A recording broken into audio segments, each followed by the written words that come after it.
మనం ఈ మధ్య తరచుగా వింటున్నాం ఈ యొక్క సమస్య.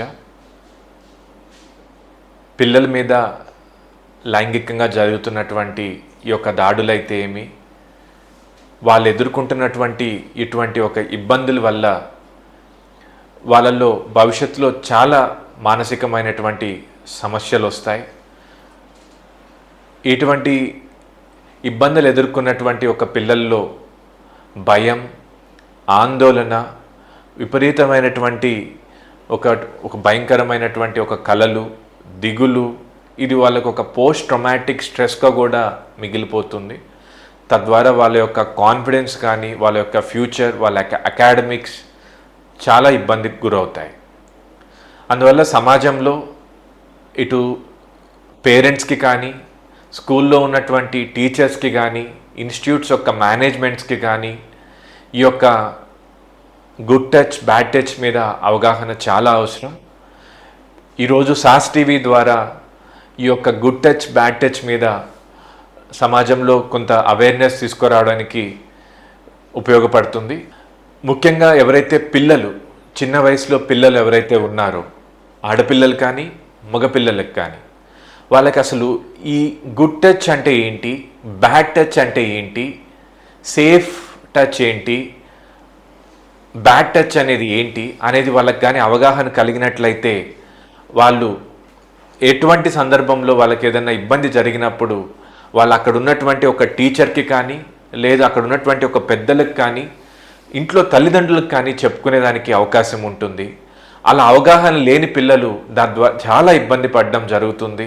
వాళ్ళు కొంత డిప్రెషన్లోకి వెళ్ళిపోవడం, విపరీతమైన భయం, ఆందోళనకు వెళ్ళడం, స్కూల్ అంటేనే ఒక భయం, కాలేజ్ అంటేనే ఒక భయం, పెద్దలంటేనే ఒక భయం, తెలియని వ్యక్తులంటేనే ఒక భయంలోకి వెళ్ళిపోయి వాళ్ళ భవిష్యత్తులో చాలా మానసికమైన సమస్యలు ఎదుర్కొనేదానికి ఛాన్స్ ఉంటుంది. మనం గత సంవత్సరం మన నెల్లూరులో కూడా మనం చూసినట్లయితే కొన్ని స్కూల్స్లో కొన్ని చాలా ఇబ్బంది జరిగింది. అక్కడ ఉన్నటువంటి ఎవరైతే హెల్పర్స్ ఉంటారో, అక్కడ ఉన్నటువంటి ఎవరైతే అసిస్టెంట్స్ ఉంటారో వారి ద్వారా పిల్లలు ఇబ్బంది అవ్వడం, అది మనం మీడియాలో కూడా లేదు పెద్ద ఎత్తున అవి రావడం, ఆ టైంలో పెద్ద చర్చ జరగడం, వీటి గురించి మనం చూసాం. అలా వచ్చిన తర్వాత దాని గురించి అటు తల్లిదండ్రులు కానీ, ఇటు టీచర్స్ కానీ, లేదంటే స్కూల్ మేనేజ్మెంట్స్ కానీ తర్వాత బాధపడడం కంటే ముందుగానే వాటి పట్ల కొంత అవగాహన కలిగి ఉండడం, ప్రతి సంవత్సరం కూడా పిల్లలకి వీటి పట్ల కొంత అవగాహన కలిగే కార్యక్రమాలు అనేది చేయడం, పిల్లలకి గుడ్ టచ్, బ్యాడ్ టచ్ అనేది చక్కగా వివరించడం. ఈరోజు యూట్యూబ్లో కూడా చక్కగా ఇటువంటి యాక్టివిటీస్ రూపంలో దీనికి సంబంధించి ఉన్నాయి. లేదు చక్కటి చార్ట్స్ రూపంలో, చక్కటి బొమ్మలు తీసుకునే అటువంటి రూపంలో ఏది గుడ్ టచ్, ఏది బ్యాడ్ టచ్ అనేది మనం పిల్లలకి నేర్పించాలి.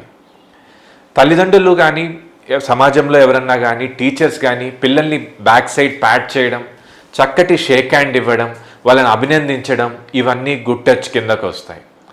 అవసరం లేనప్పటికీ, ఇబ్బందికి గురవుతున్నప్పటికి కూడా వాళ్ళ యొక్క పెదాల మీద టచ్ చేయడం, వాళ్ళ యొక్క చెస్ట్ మీద టచ్ చేయడం, వాళ్ళ యొక్క ఇన్నర్ థైస్ దగ్గర టచ్ చేయడం, అలానే బ్యాక్ సైడ్ వాళ్ళని టచ్ చేయడం, బటక్స్ దగ్గర వాళ్ళని టచ్ చేయడం, ఇటువంటివి వాళ్ళకి ఇబ్బందికరంగా ఉంటాయి. అలానే వీటిని బ్యాడ్ టచ్ అని కూడా మనం ఆ పిల్లలకి మనం తెలియచేసినట్లయితే అలా వాళ్ళకి దాని గురించి అవగాహన కలిగి ఉంటుంది. ఇమీడియట్గా వాళ్ళు అటువంటి ఇబ్బంది వచ్చినప్పుడు అక్కడి నుంచి పక్కకు జరిగిపోవడం, ఎవరైతే అలా చేయడానికి ప్రయత్నం చేస్తున్నారో వాళ్ళకి నో చెప్పడం, మేము మా పెద్దవాళ్ళ యొక్క దృష్టికి తీసుకొని పోతామని చెప్తే అలాంటి ఒక ఇబ్బందికి ఆ పిల్లలు గురి కాకుండా ఉంటారు. తద్వారా వాళ్ళు ఈ యొక్క సంఘటనల నుంచి వాళ్ళని వారు కాపాడుకోవడమే కాకుండా వాళ్ళ యొక్క భవిష్యత్తును కూడా వాళ్ళు కాపాడుకున్నట్లు అవుతుంది.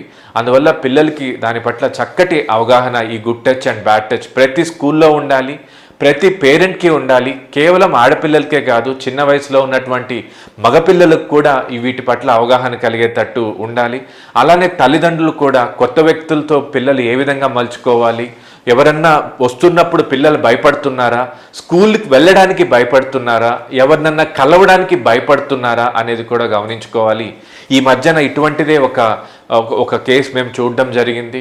ఆ పాప ఎవరైతే ఉన్నారో స్కూల్లో ఈ రకమైన ఒక ఇబ్బందికి గురయ్యి ఎవరితో మాట్లాడకుండా ఇంట్లో ఉన్నటువంటి మగవాళ్ళు ఎవరైతే ఉన్నారో ప్రతి ఒక్క ఈవెన్ తాతయ్య నాన్నని చూసి కూడా గడగడ వణికిపోయేటువంటి ఒక సందర్భంలో మేము చూడడం జరిగింది. అటువంటివి మనం అవాయిడ్ చేయాలి అంటే పిల్లలకి వీటి పట్ల అవగాహన కలిగి ఉంటే తప్ప వీటి నుంచి మన పిల్లల్ని మనం కాపాడుకోలేము. ప్రతి ఇంట్లో, ప్రతి స్కూల్లో, ప్రతి ఇన్స్టిట్యూట్లో వీటి పట్ల అవగాహన కలిగి ఉండాలి.